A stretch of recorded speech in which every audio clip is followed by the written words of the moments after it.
वंदे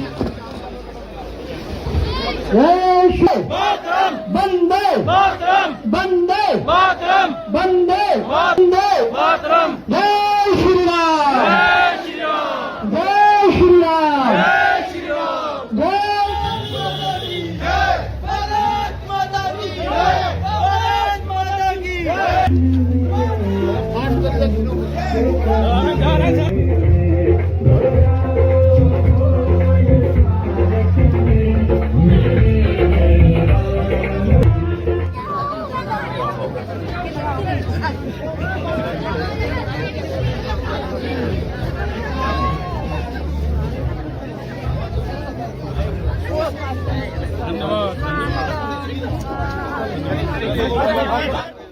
दर्शन महाराज भागवंगी भात माता की मूर्ति का अनावरण भारत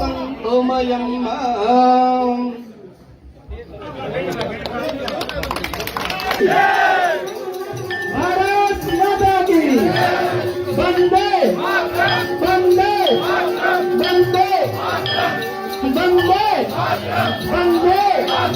वंदे वंदे नारा वीर जिंदगी, नारा माता की जगत की आरती भारत माता की जगत की आरती भारत माता की जगत की आग विधाता की आरती भारत माता किया वीरों ने जीवन राष्ट्र के लिए समर्पित प्राण चलेंगे हाथ में हाथ उठाकर मां सर्व मंगल सर्मा की जगत की आग विधाता की आरती भारत मां।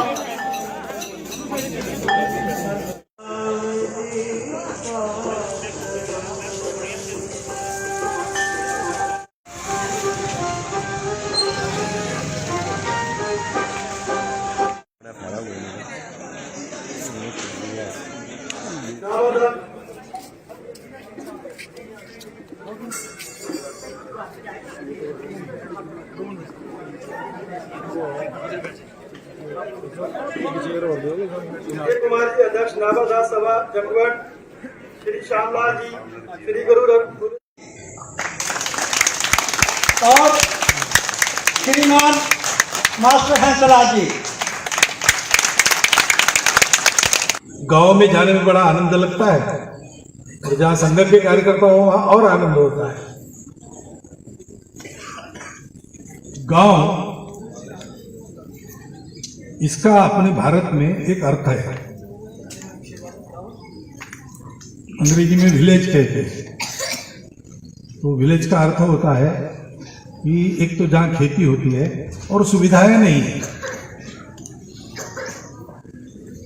लेकिन हमारे यहाँ जो गांव है जिसको गलती से हम विलेज कहते हैं अंग्रेजी में, हमारे यहाँ गांव का अर्थ ऐसा है कि जहाँ कृषि और वन है, जंगल और खेती है, उसके कारण हम लोगों की संस्कृति है, भारतीय संस्कृति, हिंदू संस्कृति, ऐसा हम बार बार कहते हैं। वो संस्कृति बनी कहाँ से? खेती से बनी और जंगल से बनी। ये कल्पना हमारे ही देश में है, बाहर नहीं थी। जब तक अपने एक शास्त्रज्ञ हो गए जगदीश चंद्र बसु बंगाल भाई, उन्होंने प्रयोग के द्वारा ये सिद्ध किया कि पेड़ों की भी, पौधों को भी भाव भावनाएं होती है। वो डरती भी है, वो आनंदित भी होती है, वो सोती भी है, जागती भी है। ये सब जैसा मनुष्यों में होता है वैसा उनका भी होता है। तब तक बाकी दुनिया को मालूम नहीं था। हमको तो हमारे प्राचीन ऋषि मुनियों की तरफ से चलता आया हुआ ये ज्ञान है। हर जगह हम जीवन को देख, छोटी छोटी बातों के उन पर भी कैसे परिणाम होते हैं।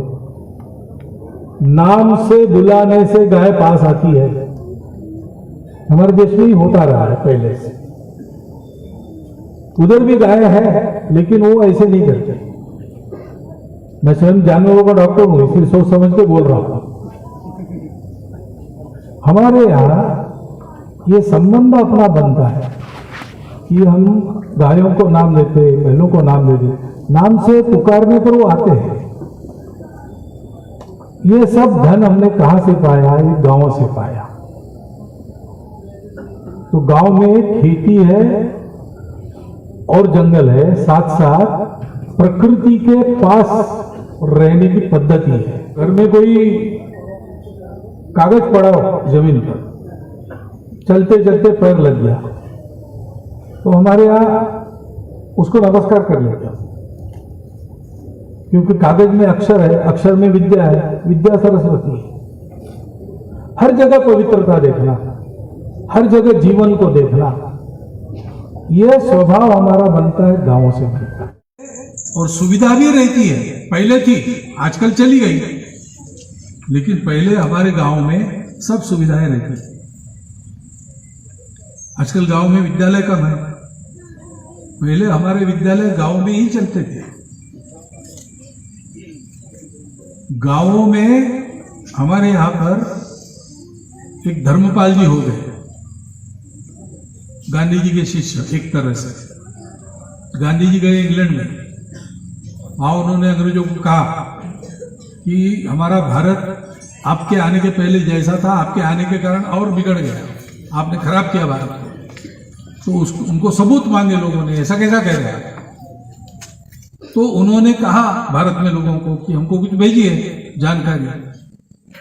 तो तब तो भेज दी, लेकिन धर्मपाल जी ऐसी जानकारी प्राप्त करने के पीछे लग गए और 18 साल संशोधन करके उन्होंने कैसा था भारत, ब्रिटिश कलेक्टर लोगों की ही रिपोर्ट्स थे, उसी के आधार पर कितना अच्छा था।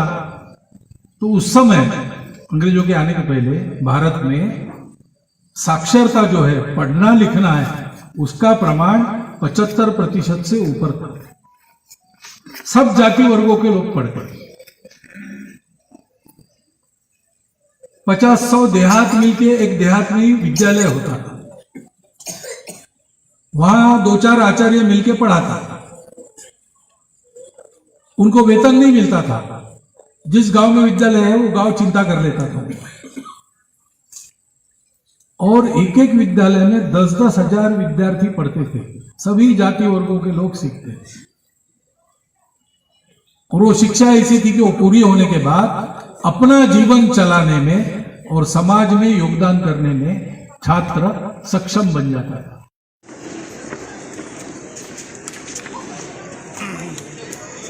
हम उनके आने से पहले ही 3 महीने से लगे हुए हैं उनके प्रवास को लेके। उनके आने की खुशी में हमने सबसे पहले अपने गांव में एक भारत माता का जो मंदिर था, मंदिर बनाया और उस वहाँ पे एक भारत माता की जो मूर्ति है उसका अनावरण करवाया, और उसके साथ ही हमने एक जो है 40 फीट ऊंचा जो है तिरंगा भी फहराया। तो ये सब गांव वालों के सहयोग से हुआ है, और हम यही चाहते हैं कि हमारा गांव जो है उनके मार्गदर्शन पे चले, उनकी जो शिक्षा है, उनके जो प्रवचन है, वो हम सब लोग और हम गाँव वासी जो है उसको अपनाएं। तो क्या कुछ कहेंगे, क्या कुछ वो आपके गांव को जो है वो एक ज्ञान देकर के, क्या मैसेज देकर के? वो गांव वालों को एकता का मैसेज देके गए हैं कि उन्होंने एक वादा किया कि 5 साल के बाद अगर जो मैंने आप कहा कि हमारा जो गांव है एक एकता के एक रूप में बना रहे, उसके लिए हमें सब गांव वालों को मिलकर काम करना पड़ेगा, और उनके बताए हुए जो मार्गदर्शन काम है उनको हमें पूरा करना पड़ेगा। जहाँ बहुत सारे काम ऐसे हैं जो हम जो राष्ट्रीय स्वयंसेवक संघ के जो स्वयंसेवक हैं वो हम सब बिना सरकार के ये भी करते हैं। अब हमने मंदिर का निर्माण किया है तो हमने बिना उनकी मदद से वो सब गाँवों के सहयोग से किया हुआ है। चाहे हमने किसी से 10 रुपये लिए हैं, चाहे जितना भी किसी ने सहयोग किया है, धन संग्रह किया, वो गांव वालों से ही किया है।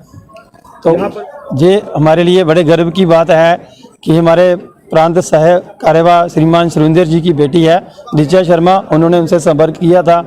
वो प्रांत सारे में समलखा में बैठक हुई प्रतिनिधि सभा की, वहाँ पे गए थे, तो उन्होंने फिर बोला था कि मैं आपके गांव में आऊँगा।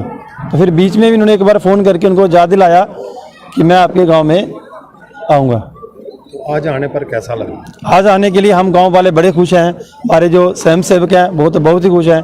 जो शाखा में आते हैं हम कोशिश करेंगे, जो नहीं भी आते हैं उनको भी शाखा में लाया जाए। सबसे पहले तो जो हमारी पंचायत के लिए और हमारे गांव के लिए बड़ी गर्व की बात है, और इस दिन को तो हम त्यौहार की तरह मना रहे हैं कि सरसंघ चालक जी हमारे गांव में प्रवास किया है, और उन्होंने बहुत ही एक अच्छा मैसेज दिया है कि हम अपनी गांव में एकता बनाए रखें, और जब हम संगठित होंगे तो हमारे गांव में अगर कुछ काम अगर सरकार कहीं सहयोग नहीं भी करती, अगर हमारी एकता होगी तो हम अपने बलबूते पे उन पर दबाव बना के या खुद से भी वो काम कर सकते हैं। तो कितना अच्छा लग रहा है कि आपके इलाके में वो आए? मैं सच मानूं तो मैं अपनी खुशी बता नहीं सकता, और उनके आने से हमारे गांव को चार चांद लगे हैं और तरक्की ने भी रफ्तार पकड़ी है। क्या कुछ सीखने को मिला आपको उनसे? जी, हमें तो उन्होंने बहुत अच्छा मैसेज दिया कि गांव की तरक्की के लिए आप सब इकट्ठे होकर आपस में मिलजुल के और लड़ाई झगड़े ख़त्म करें, और देश की तरक्की के लिए और गाँव की तरक्की के लिए सब भागीदार बने। देखो, हमारा गांव पहले से संगठित था। सन 1982 से हमारे गांव में आरएसएस की शाखा चल रही थी, संगठित था, लोगों में आपस में विश्वास था। इसीलिए सरसंघ चालक जी जहां पर आए और उन्होंने जो जहां का माहौल देखा उनको भी खुशी हुई, और हम तो अपने शब्दों से दिखा भी नहीं सकते कि कितनी खुशी हुई है हमारे। पहले तो जो हमारे बुजुर्ग हैं, जनसंघ थी पहले, आरएसएस जो है 1982 से शुरू हुई शाखाएं। उससे पहले हमारे गांव के बुजुर्ग जो हैं एक विधान एक संविधान के नारे पे मुखर्जी जी के साथ वो जेलें भी काट चुके हैं। इसी गांव के बहुत से बुजुर्ग हैं जिनके मैं नाम लेना चाहता हूं, श्री मुख्तियार जी लेट, और श्री अवतार सिंह जी, श्री लालचंद जी। इन बुजुर्गों ने हमारे उस समय भी और इमरजेंसी के टाइम भी इन्होंने जेलें काटी हैं। उस समय कुछ लोग तो खैर अंडरग्राउंड होना पड़ा, मगर कुछ ने जेलें काटी हैं उस समय। तो तब से ये संगठन हमारा संगठित जो है 1982 से तो बहुत मजबूत है, और आज भी हमारा गांव इतना मजबूत है कि छोटे मोटे फैसले, जैसे हमारा सरपंच जंग है, इसके कहने पे भी चलता है। और हमारा सरपंच भी एक ऐसा वो है कि जो पुराने हमारे सरपंच रहे हैं, जो पुराने बुजुर्ग हैं, उनकी दिशा निर्देश पे ही कार्य करता है। इसलिए हमारा गांव आज समर्थ है, और इतनी बड़ी शख्सियत हमारे गांव में पधारी है, हमें यही खुशी है। मेरा नाम राकेश कुमार, मैं भी संघ का एक छोटा सा स्वयंसेवक।